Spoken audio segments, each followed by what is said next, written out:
আমরা 100% গুরুত্বপূর্ণ জিকে সিরিজের দ্বিতীয় পর্ব নিয়ে চলে এসেছি। আজকে আমরা আলোচনা করব ভারতের ন্যাশনাল সিম্বলস অর্থাৎ ভারতের জাতীয় প্রতীক সমূহ নিয়ে। নমস্কার, আমি সুপ্রভা আর তোমরা দেখছো শিক্ষার খড়কুটো, যা WB TET upper primary SLST group C group D সহ নানা চাকরির পরীক্ষার প্রিপারেশনের সঠিক গন্তব্য। তুমি যদি SSC, CGL, CHSL, MTA সহ WBCS, ফুড SI, WBP নানান পরীক্ষার PYQ অ্যানালাইজ করো, তাহলে তুমি বুঝতে পারবে এই জাতীয় প্রতীক টপিকটা ঠিক কতটা গুরুত্বপূর্ণ। তাহলে দেখো, আমাদের ভারতের জাতীয় ফুল কি? পদ্ম, লোটাস। ভারতের জাতীয় ফল কি বলতো?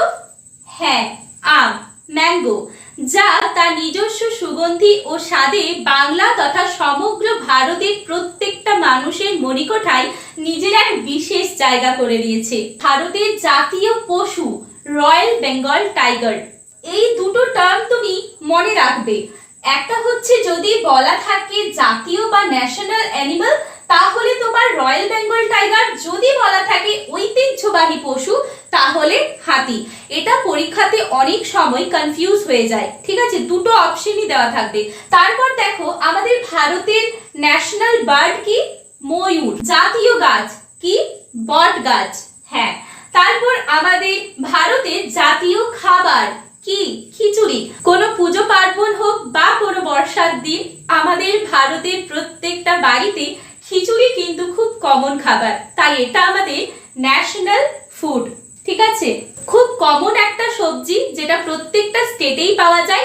এটা আমাদের পশ্চিমবঙ্গেরও রাজ্য সবজি আর ভারতেরও জাতীয় সবজি কি? কুমড়ো। আমাদের জাতীয় ধ্বনি হলো জয় হিন্দ। আর জাতীয় প্রতীক কি? অশোক স্তম্ভ। আমাদের ভারতের জাতীয় নদী কি? গঙ্গা, পবিত্র নদী।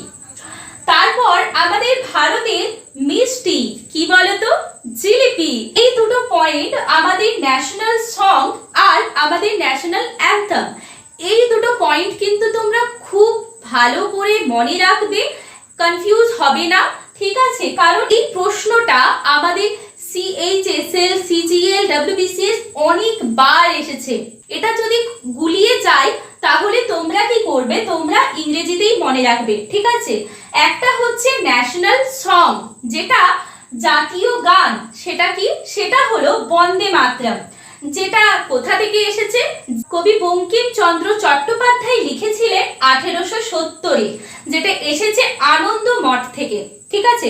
তারপর দেখো, আমাদের জাতীয় সঙ্গীত যেটা ন্যাশনাল অ্যান্থেম, সেটা কি? সেটা হলো জনগণ মন। এটা কবিগুরু রবীন্দ্রনাথের 1911-তে লেখা গীত বিতান থেকে নেওয়া হয়েছে, ঠিক আছে?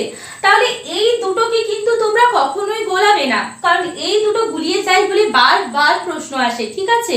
ন্যাশনাল সং বললে বন্দে মাতরম, যা বঙ্কিমচন্দ্র চট্টোপাধ্যায়ের লেখা, আর ন্যাশনাল অ্যান্থেম বললে জনগণ মন, যা কবিগুরু রবীন্দ্রনাথের লেখা।